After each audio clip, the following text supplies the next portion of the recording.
Welcome to camp. I'm Katie Zornes. For years, I found a place online sharing the personal story of finding my courage while I navigated a dark space. What I've discovered through building a community is that many people don't see the value and strength in their own stories. People struggle to realize they have the courage to do the hard things in life, no matter what that looks like for them. But I'm a strong believer that the boldness to pursue life already exists inside of us, and that we are so much stronger and more capable than we realize. So I set up camp to share other people's stories of courage to help you find yours. My hope is that you'll see pieces of yourself in what others share and find the power in your own story. Pull up a seat, the fire's warm. This is Courage Camp.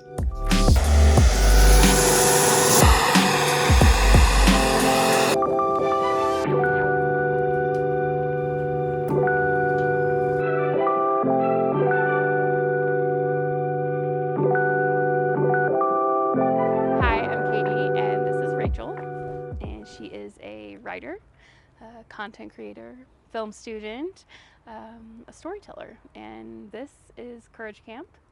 And we have taken the camp into the city today, so you might hear like cars, and I just heard like a motorcycle, I'm pretty sure. Yeah, I just realized this is like an actual bad spot for audio because the stop sign is just notoriously awful with traffic. But people are really going to feel like they're in the city. They're in the city with us, but at camp. Yeah. I mean, I feel like I'm at camp in my backyard, so it's pretty freaking cool in my opinion. I mentioned that you're a storyteller, and I think that's like how, I don't know, we went to college together. Yes. But I feel like we really reconnected the past couple of years. They're almost, I don't know, for the first time they got to know each other, I think. I feel so, yeah. There's acquaintanceships before friendship, I'd say. Yeah. Even though I was like, I like this girl. Same. Yeah, there was, I don't know, a newfound respect, I guess, and like desire to like learn more about you, because I realized I think there was more about us that was similar, you know, yeah, than agreed. Different. I still, to this day, if it counts for things, like literally to this day when I pass your old apartment on the highway, I think Katie's apartment. Hi, Katie.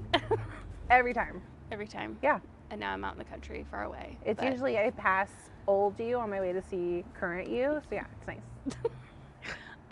We got a chance to talk a little bit about the storytelling today in the interview. And if you haven't seen that yet, just scroll back a couple of videos, because I got to tell a little bit of Rachel's story, and which is an honor. It's an honor that you like let me be a part of it in this way.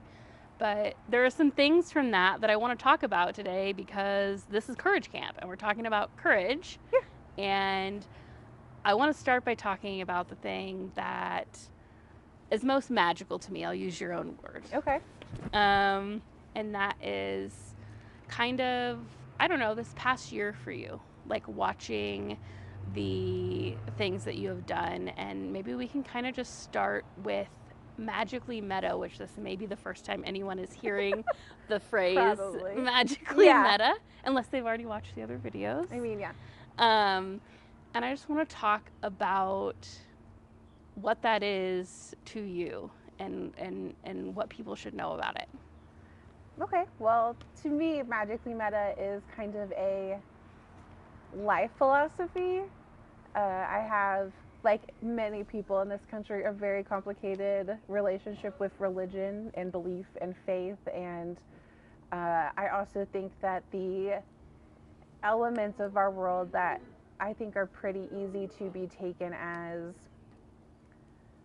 negative spirals, to me, can actually have beautiful consequences if you're willing to take the time and do the work and look for them. So magically meta for me is being able to find the magical moments in your life where it feels like you were like you're on the right path, you're in the right story, even when you were at the literal darkest moment of your life. There is a purpose to it for you as a character. So what can you learn from that to keep moving on?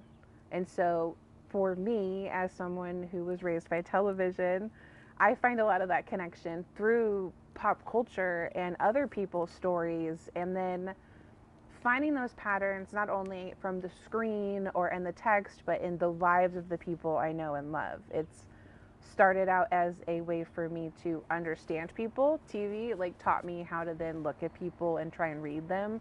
And now I want to help people read themselves. I love that. You've never said it to me that way before, but I had this when I took broadcasting in high school, okay? So 20 years So ago. cool. Okay. That's some city kid learning right there. Yeah. And I can't even remember like what the TV station was or whatever, but like we were learning about storytelling, and it was Steve Hartman who did this. He's in journalism, okay? But he had this series called Everybody Has a Story. Okay. And I remember falling in love with that piece of it, with that piece of like, does everybody have a story? Because I think a lot of people, since I started my like social platforms, I've told people, you have a story to tell. Like you have, basically, essentially, your life is important. Like, yes, you know, it matters. And people have said to me, oh no, I don't have a story, you know, like, and I guess I just want your like opinion as kind of when I look at you as like a queen of storytelling, like, what is the, I don't know, can you just kind of speak to that? And I mean, speak from your own experience of like finding your own story. Well, I think a part of finding my story has always been through others. And that is an element at its core of where the story of Magically Meta comes from to me, and why mirrors are so important is the old idea of no one can love you until you love yourself is very false to me, because the only way I have been able to learn to love myself is by being loved by others, and also recognizing my own reflection in the people I love. I think that's something a lot of people struggle to do.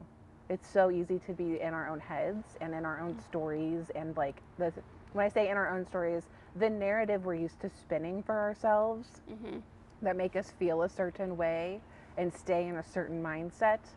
I think it is worth the effort to figure out how you can take control of that and write for yourself. Like that's what it feels like to me, is when I spend time with you and we chat about an innocuous topic that leads somewhere deep, that has a very emotional connection for both of us.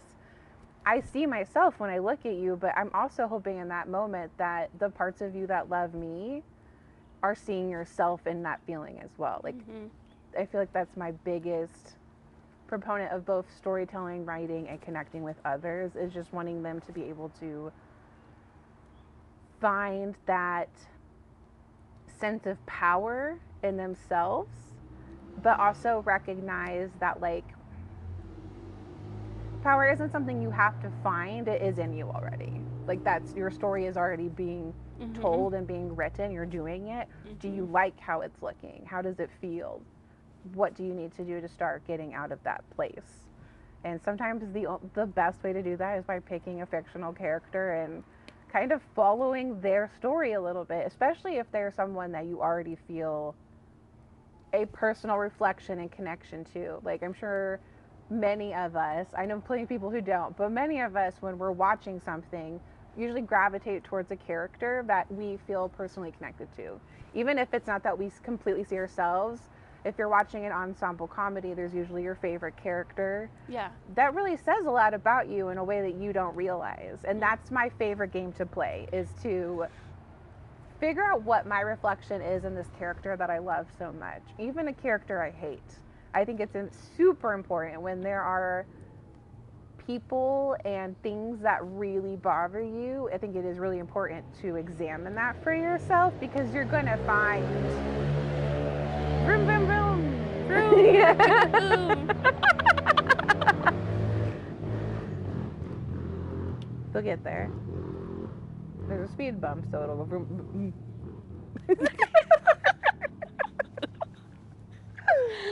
Welcome to the city.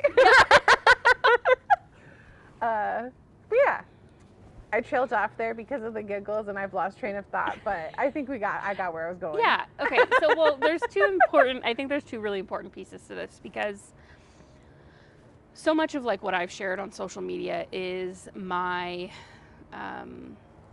story of kind of crawling out of depression, Yes. like in a really dark time.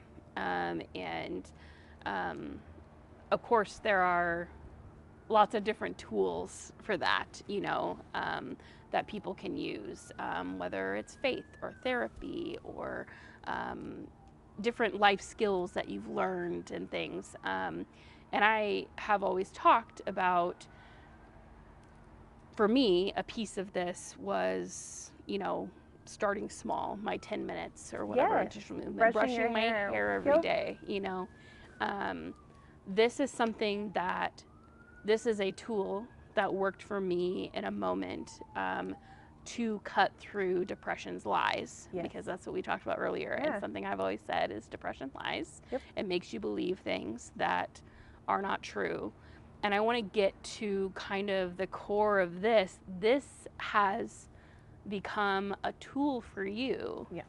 essentially. Oh, yeah. And can you kind of talk about, of course, there's been so many ups and downs in life, but just very briefly, what happened in 2020 and kind of how you used media as like a way, I don't know, to get back towards the light a little bit.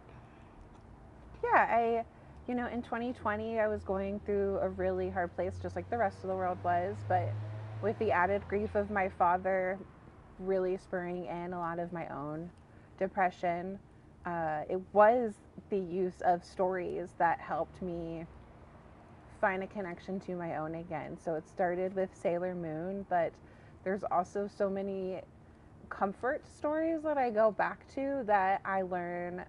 Like, I'm a habitual rewatcher of things. I think it's an important way to study anything, is to go over it again and again and again, practice. And so because of that, I in school have built this course around New Girl.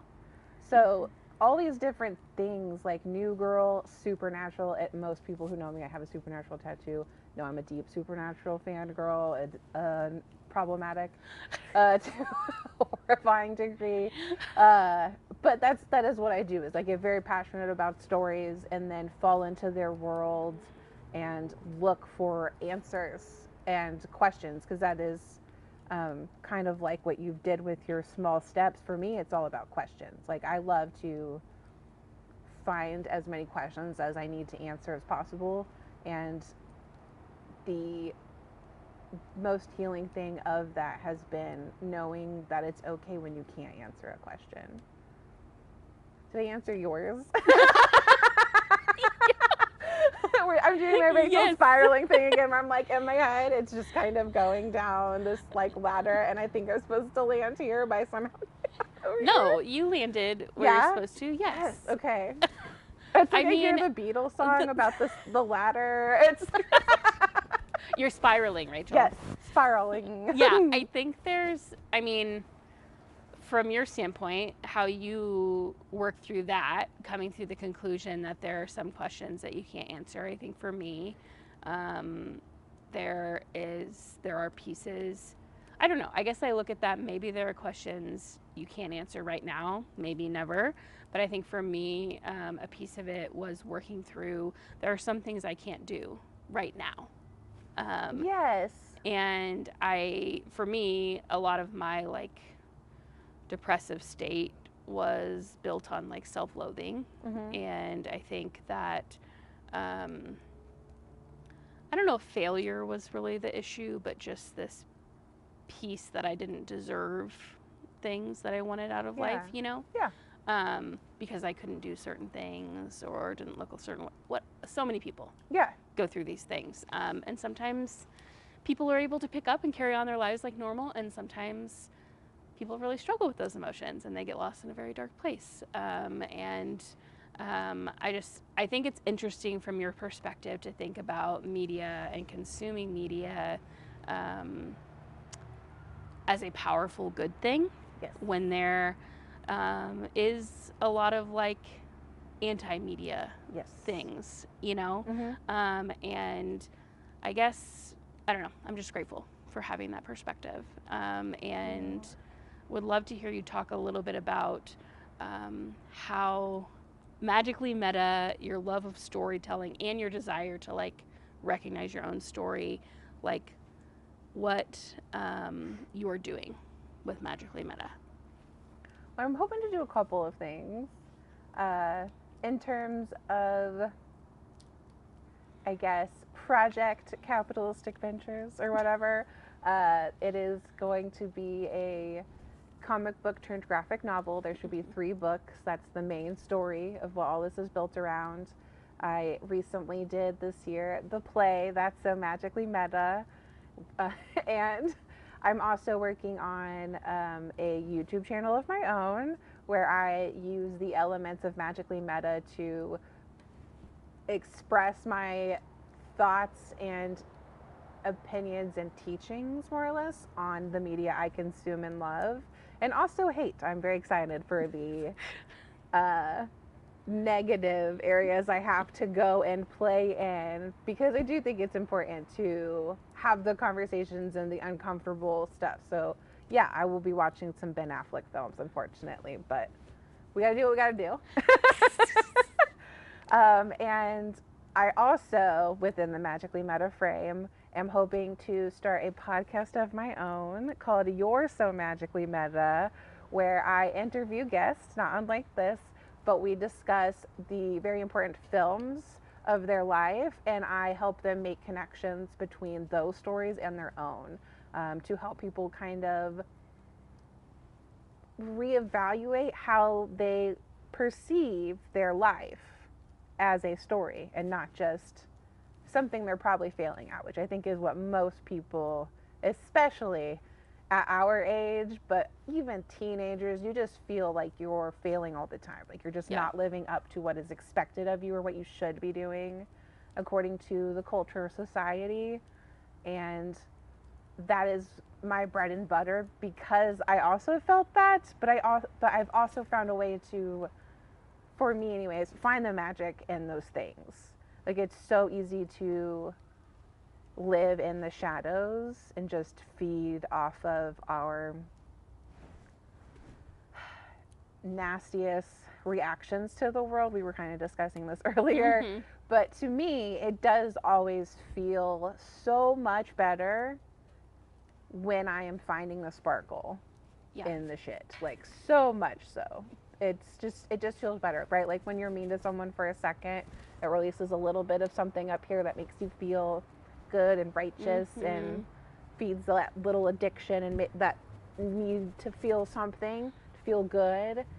But you only feel that really here or in here. Like you feel it in the muscles of violence. Mm-hmm. And when you instead take a moment to find something beautiful what you're looking at, to me has always brought in full body relaxation, right? Like relief, like finding a flower in a bed of dead leaves is stunning. That releases a hormone and a relaxation and a calmingness to my breath that affects me everywhere on such a much more better level than anytime I've let myself be biting and nasty and really give in to my petty anger. Or even righteous anger. That doesn't feel any better. It feels stronger, but they never feel good. Yeah. And I think you explored that in the play that you did this summer. I want to talk about, before we talk about like the pieces of that play and these little pieces of Magically Meta, just, I know that you're someone who has struggled with mental health issues over the years, and how you found the courage to do a one-woman play when a few years ago it was hard for you to even leave the house. Yeah. It's really, like I have to say, it's really fascinating here it puts in that perspective, but you're not wrong. That is how it's been. I don't know, like honestly, like it feels surreal out of it, because when it's happening, like with anything I think that if you, like, when you have to do something, you kind of just have to do it. And I really put myself into a corner of having to do something. And I couldn't run away from, like the idea of not doing it was so much more worse than facing it at that point, honestly. And then once it came to actually going out there, I'd say the biggest element was preparation. Like a lot of years of therapy and self-study allowed me to prepare myself. So I had conversations with my friends, families, and coworkers beforehand that I might, not do well at this. Not in a way that like I'm gonna suck on stage, but in a way that's like my anxiety might start getting out of the roof. My panic attacks might start coming back in a much heavier manner. I could start getting migraines again to a degree due to the level of stress. I might stop eating, which will then make me mean in ways that I don't even realize I'm doing because I don't recognize that I haven't eaten in a day and a half because I'm so stressed that food is the last thing on my mind.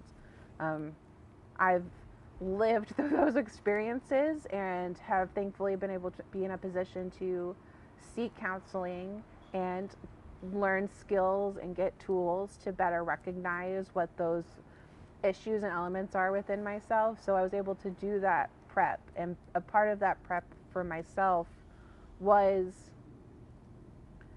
kind of looking myself in the mirror and having hard conversations. Like, there are going to be people who are going to not like you.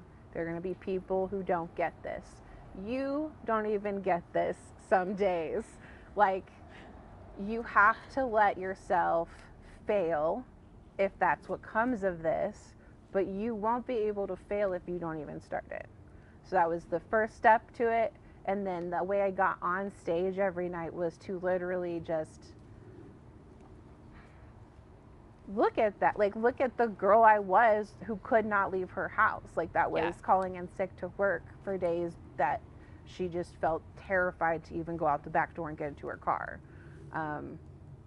To find myself behind a curtain, hearing this announcement, hearing the voices of my friends out there waiting,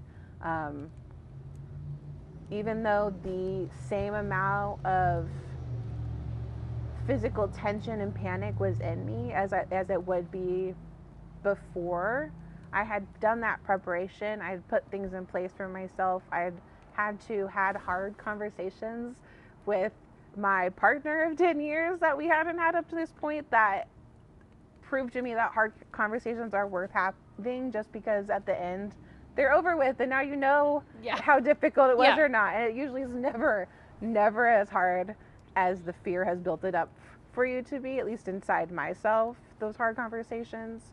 And when I got behind the curtain, it was like, look at everything you've done already. You have survived so much more than what any of these people can do to you in the next hour. And then I would hear the school bell ring and step out on the curtain and take a deep breath. Like, it was just like, that was it. It's go time. And once I was in, I was clocked in, and, the preparation ahead of time clicked in, and I was able to get there. And I now know that I can face so many more fears now because I now have this in my wheel basket. And that was a part of going into it was, even if I fail at this, I can look back and still be like, look what you have done, you nerd. Like, get excited, step up. Like, look at what your potential is. And the fact that it did as well as it did, and that to this day I'm still having feedback about it that's so positive, is like, could have done with this. One, I'm really proud of you. Thank you. I could not have done it without you. Like, full stop. I just think I want to rewind a little bit to where you were talking about, like, telling your friends at work, like, one, I may suck at this. And the other thing that you said, oh, thanks, honey. My little husband. My husband. Your little guy? My little guy. Little camera guy? Putting some more wood on the fire. That's what that is. That is little guy energy when he's walking with his camera. That's what it is. Yes. We love you so Um, much. You also said that some days you don't know. What did you say? I don't.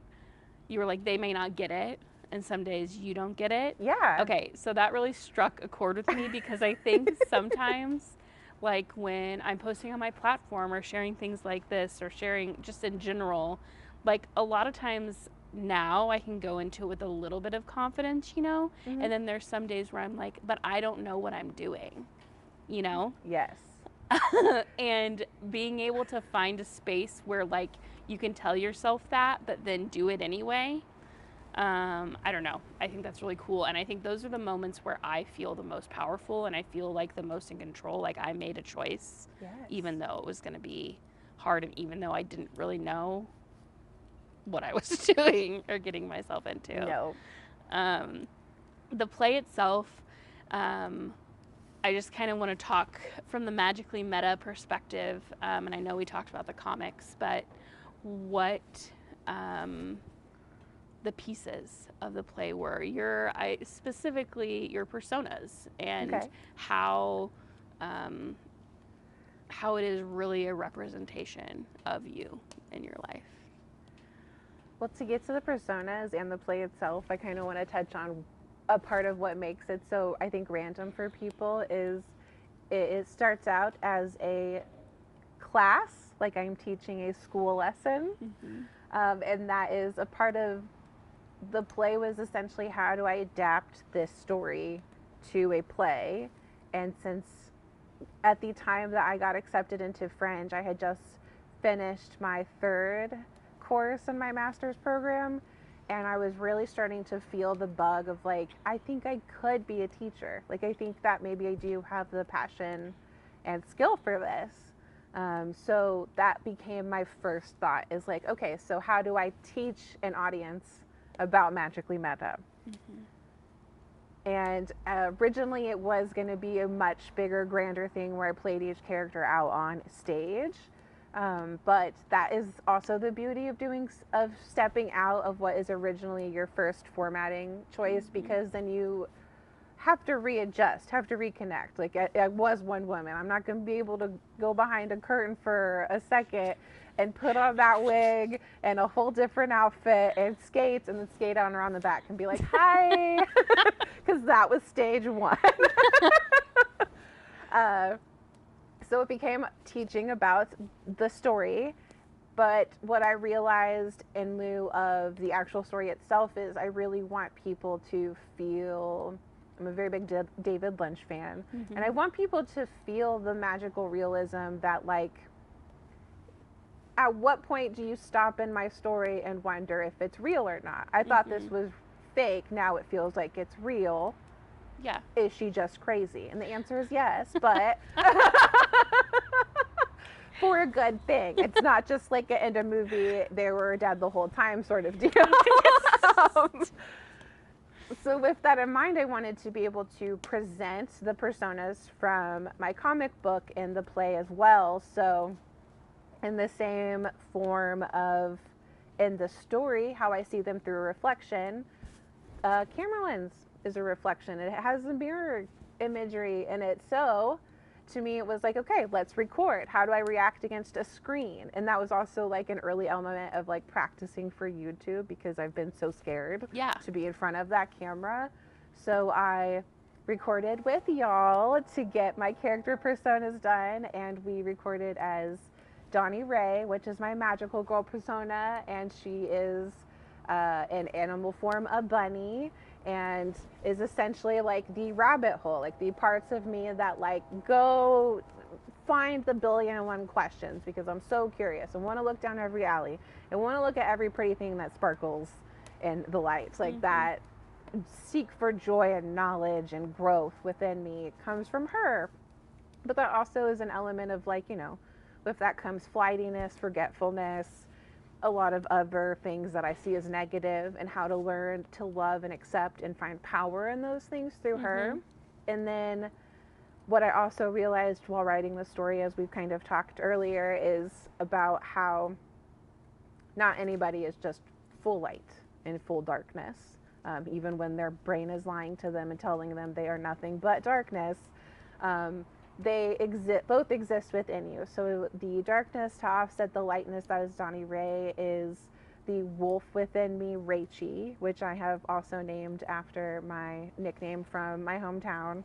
And Donnie Ray, which I have not discussed this as much, is the nickname that my dad had for me when I was really little. It is a topic in the play that usually gets a lot of people crying. So if you haven't checked it out, good time to go check out the play. And then the other personas within it that kind of bounce off of that is I really want to help people recognize that they can play with other elements within inside of them, not just the light and dark. So I have joked for years that there's a 14-year-old boy inside of me, and I named him a B-Rad because he always be rad, and he makes a cameo in the play. He's also like big fan favorite when he pops in.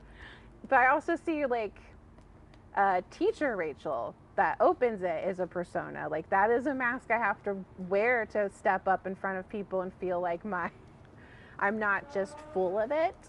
You know, like I do know what I'm talking about. I am excited to talk about this knowledge I have with you and to learn from you as well. Like that is an element of the play I wasn't able to get into with the time restriction of an hour. I wanted to have it be a bit more audience reactive, so that people could feel more integrated and be more connected. So there's a little bit of that in the play, but not as much as I wanted, because it would be an element to get people to kind of play with what their own characters would be. Like I would love to know what you would view your magical girl self as, or your villain self as.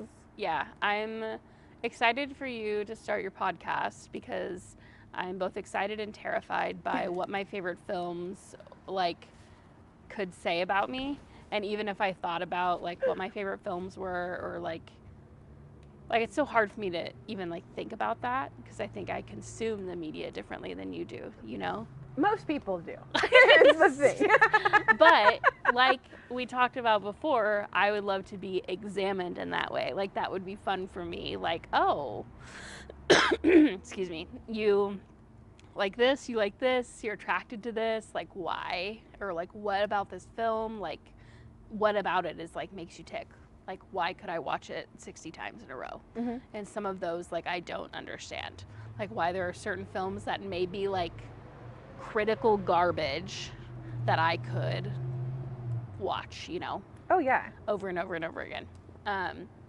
Anyway, I'm excited for that. I'm so that excited portion. to do it with you. Like I can't wait to hear what films you choose. Because this is an element for me is I kind of want to follow in your suit of doing like, you know, a subsection of episodes for a season. Yeah. And then moving on to the next season. So for me, that's like, there's going to be people I would like to have like you every season. Like I want to come in and check in on you. Let's see what's wrong with you on. now. Yeah.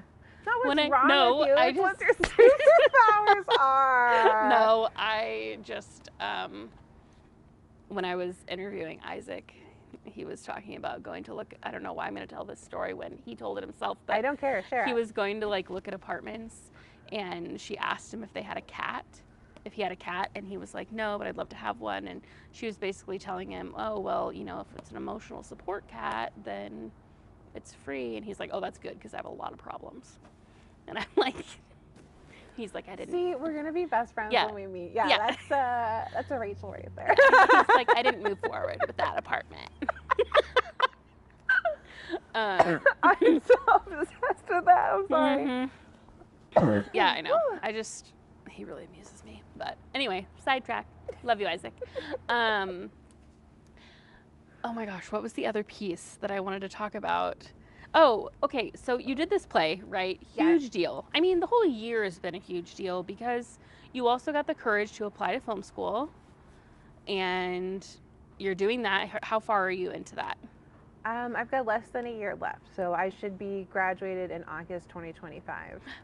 Amazing. And I don't know, it just feels like, I know you probably don't feel it all the time, but it feels like from the outside perspective, I could be like, oh, she's on top of the world.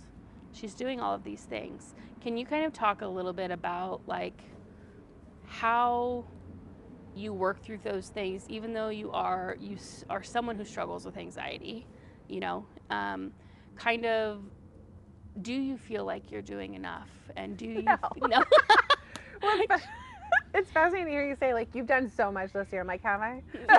I feel like I did one thing, and then everything else has just been a struggle. Yeah, but we feel like we're struggling on the inside. And I remember I went on a trip. It was when I went on Jeffrey Benny's like Trova trip. We went to Patagonia with him. And I remember one of the girls I met there, she was like, I can't remember, I was talking about rest or something, I don't know. Yeah. And she's like, she's like, I can't imagine you ever Sleeping? resting. You know, yeah.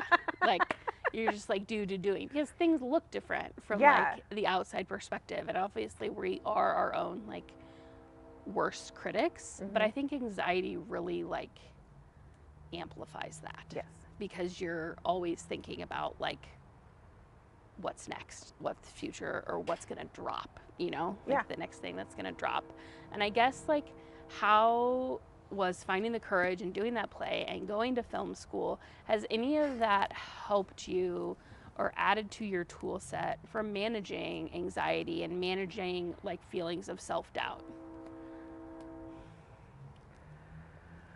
I'm definitely an evidence-based person, even though I feel like that's probably hard for people to believe due to the magicalness of my creative thought process. But it's so much easier to face the liar when you have a truth in your back pocket. So yeah, I just like the goal of going into it, since I've done the play, every time I have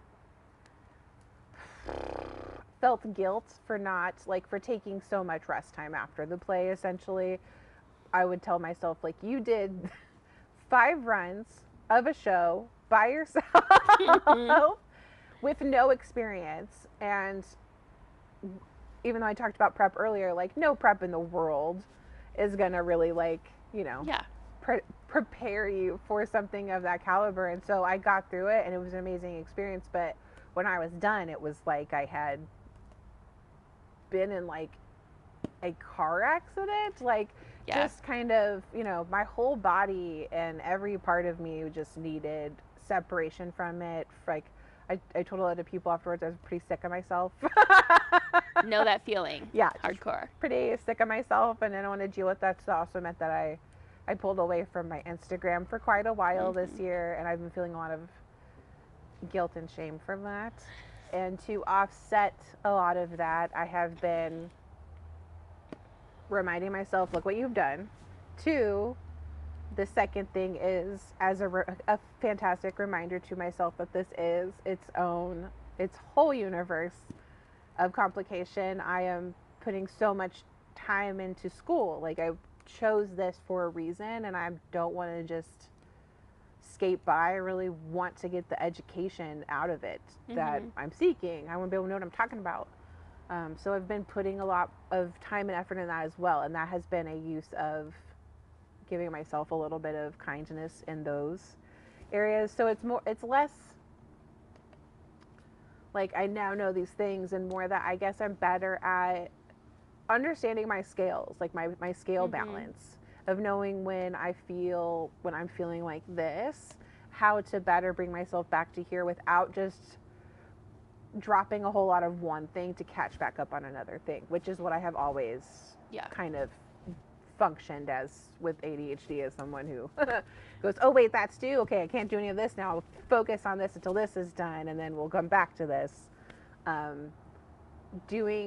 was doing 2 classes during my play run, so I was essentially like going to work, prepping for the play, going to the play, doing whatever I need to socially after the play to not seem like a huge, awful, non-social person in the community, and then come home with my partner, who would immediately go to bed, and I would stay up until 3 to 4 a.m. doing homework, and then waking up and doing that all over again for about 2 weeks. Yeah. And I did it in a way that, like, I just did not expect that I could. Yeah. So now when I'm in a position of like, oh my God, I could never do that. Like, you can. We just now have a perspective of how to better balance going into those things. Now it's not just like, okay, well, I'm in this, I have to, so now we have to readjust and evaluate. Now I know how to look at my plate and figure out what needs to take better portion size before moving forward with certain things. I don't do it all the time. Like this week, for example, I wanted to find a single container that had keycaps in it to put on a different keyboard. And I tore that entire craft room office apart and reorganized it over like a 10-hour period. Did not find those keycaps literally the whole time. And I was like, I guess they're just missing. And finally, like, cleaned it all up and was good to go. And like literally just moved a single thing, and there it was, that container for those keycaps right there.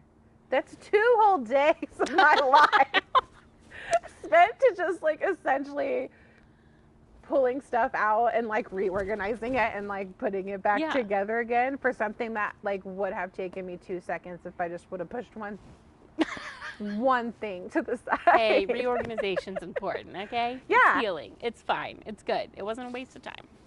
Thank you. See, I need to hear that because that is where my brain has been like all week of like, guess what you could have done with that time. Oh my gosh, yeah. I'm always like, what I could have done with that time. Should I get that time? Oh, I can't. Yeah, I get really panicky about that. Yeah, I think there's like, you know, the piece of when you do something and you have a little bit of success, no matter how big or small that thing is. Mm-hmm. For me, it's like builds this confidence that you can revert to, you know. And I think as you like, you can start to build on that, you know. And obviously that looks different for each person, but that's definitely, I think the past couple of years have been very trying, and my husband and I have been put into situations we weren't expecting. Feel that? Hard things that we can't control. Yes. But because I look back at like my 22 hard things lists that I made in 2022 and the things that I like did during that time, I'm able to like look at those things that I've done or the feelings that I had during that time and know like, 1, brighter days are ahead, and 2, like I can do the hard things. Like I can do them. And I just think there's something to be said for that. Like if we can just like convince ourselves to do the things that we want to do, if we can just like convince ourselves we're good enough, like it can become such like a powerful and beautiful thing. But like convincing ourselves, really hard. But you know, I have to say the best part of the convincing to me, and granted, this is me as the outsider as a part of the convincing. I love that part. When I'm the person that's trying to be convinced, I don't like it as much. But hearing you say all that, all I could think is like, oh good, I can't wait to keep convincing you to not be scared of a bicycle or rollerblades. Because, you have it in you to not be fearful of those objects and that you will mess them up, because I am so scared of all technology for fear of breaking it. When your parents buy a computer in 1998 and say, this is your entire future, okay, like this is our whole life savings, it now makes me terrified of like every cell phone and laptop I touch that I'm gonna break it. Are you sure that's a lot of money? Okay. Yeah, that light right there. I'm like, are you sure you want me to hold that? What we're talking about with the bikes and rollerblades, you have to watch the like walk that we did, because we were talking. Yes, we were talking about like my fear, like my love of like running and swimming, because it's an individual sport and there's nothing between me and what I'm doing. Like no machinery, there's no bicycle, there's no wheels on a rollerblades. I was just talking about how those things like make me fearful to do them. So that's what Rachel's talking about. So you need to check that out. But yes. Yeah, I think, of course, well, like 100%, it's so much easier to like tell someone else. Yes. Like, you could do this because you can see it in someone else. And I think this speaks to what you were talking about earlier, like in conversation, seeing yourself in someone else. Yeah, the reflection. Yes. Yeah. Like, that's like when I started getting like a little bit of following on Instagram, and people were messaging me and they're like, I did this today because I saw your video, or I did this, you know, I'm so proud of myself. They made me believe that I could do things because I knew they could do them. You know what I mean? Yes. I mean, same. I have two influencers on Instagram that they just recently got married. I'm so happy for them. And I will give their links later, but I know I will get it wrong if I try and say it now, because they've recently, I think one of them changed their handle, so I don't want to ruin it. But they're both like plus size women who go and they're roller skaters, and we're out there like doing cool ass stuff, like going to the parks, getting in ramps, and their fashion was so on point. Like, they're just, everything about how they lived their life was so vibrantly beautiful. And they're also very open and honest about their own struggles with their mental health and the things that they use and do to help them support themselves through that. And they're also a great resource for a queer community. They've been a fantastic resource to me and accepting a lot of the elements of myself that I was still really struggling with. I just think that is a part of the beauty of what you, and as much as it pained me and make me sick and feel like, who am I, as we've talked about, to say this, I as well, when we share ourselves with the world as we have been, it's showing other people that they can share themselves too and also feel less isolated in the things that make them themselves, that the rest of the world tries very hard to make all of us hate in ourselves. It's 100% their reflection. So that's, to me, especially bringing up, hearing you say that, the reason why I brought up the bicycling and roller skating is because when we were talking about it, in my head I'm like, okay, well, that's how I felt before I got on my bicycle and the rollerblades, but especially my bicycle. And I was very surprised because I had a lot of bad bike accidents as a kid, like almost punctured a lung out sort of deal one time. So that fear is still very much there. So I was like, I'm going to kill myself on this bicycle. Not on purpose. I'm just going to hit a rock at the wrong point on accident and I'm gone. That's like very much how my brain visualizes it. But because I've like got over that fear by doing it with Shauna and my mom, we were doing it pretty regularly on the weekends there for a while. My brain now feels confident enough to be like, I trust myself to take care of you for us to go do it together. So in my head, I'm like, I want you to be able to face this fear, and if it will make you feel better, I will be right next to you doing it. And you will never do anything that makes me laugh at you. I will only be laughing with you until I'm like, where's the bathroom, Katie? Like, side note, that's what I need to recover from. He made me go mountain biking, like down a mountain trail, okay? And the bike went over a rock. I flipped over the front. No. Yes.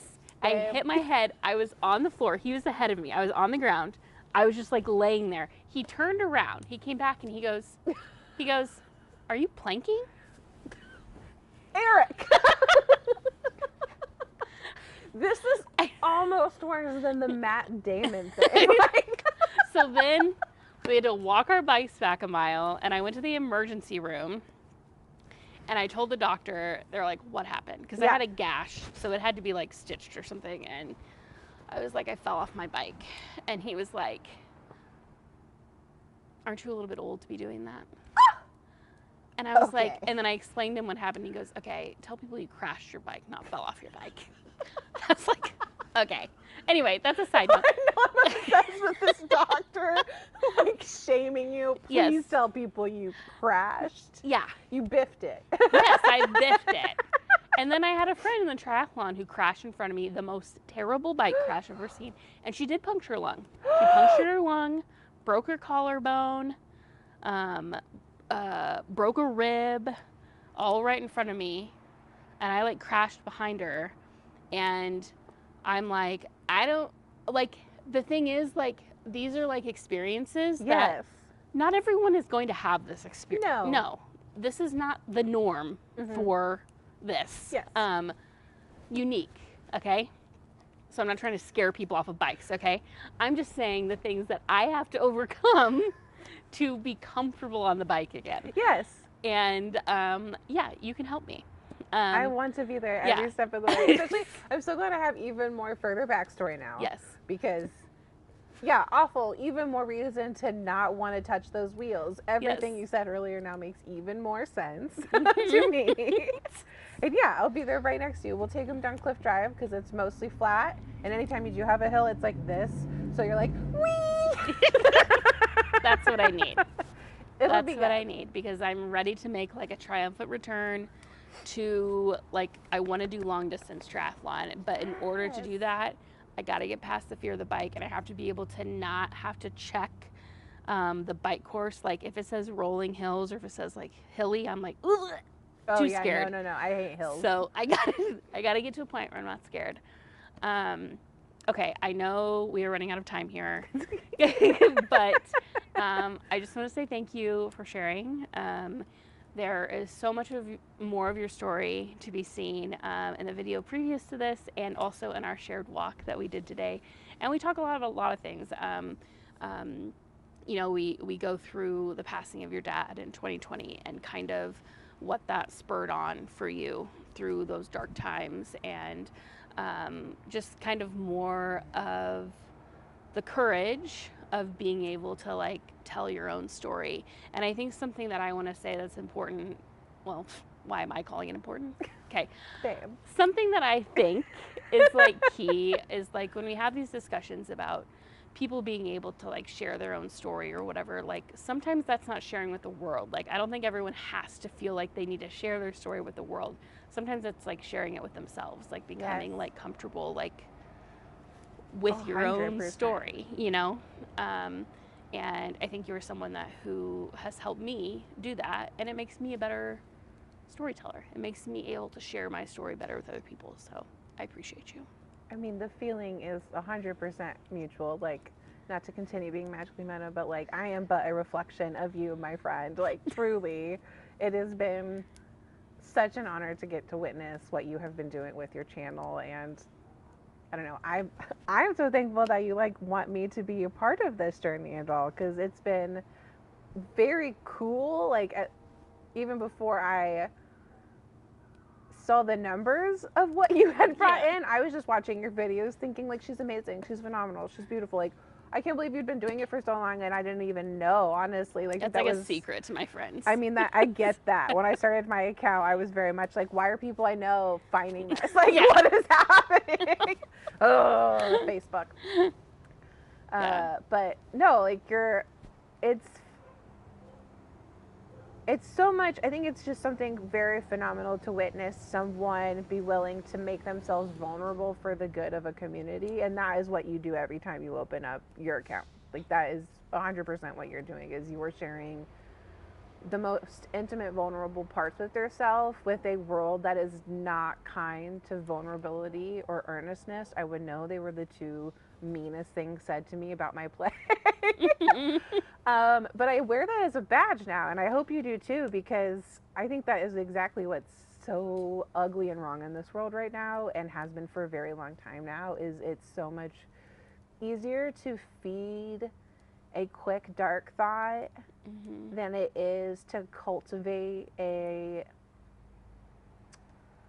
appreciative vulnerability for being here. So many people were just like so fearful of death, of the world, of other people's opinions, that it makes like, it does nothing but make you smaller and nastier to yourself and the world around you. And even though it is, I'm sure you have also gotten this in your life, have been labeled like a weenie or too soft, right? I think we're, in the long run, the strongest people out here. Like, I'm willing to get stabbed in my soft spots a billion times over if it means that by the like 2,000 stab that you were putting into me, you're finally feeling the pain I am. You know, like, that means a lot to me, because I think that's the first step. If you can look at someone else and allow yourself to feel pain for them, then you can start to feel some healing of your own pain. It stops becoming a thing of like, my pain is more deserving of attention than yours. And becomes, oh, like, together our pain can create something much more beautiful out of us if we're willing to actually sit with it. And most people don't want to. They just want to poke it back out to the world. So I'm very thankful to know someone that is willing to be soft and brave in a world where I am trying to be soft and brave, especially someone who's kicking ass at it. Well, I appreciate that. That means more than you know. But I think we help each other. I think that's the beauty of like storytelling and sharing is that, yeah, the reflection of each other, and also the ability to take the next steps. You know, Yes. gives us the courage. Gives us the courage. Find the courage in ourselves because it's in there. Yep.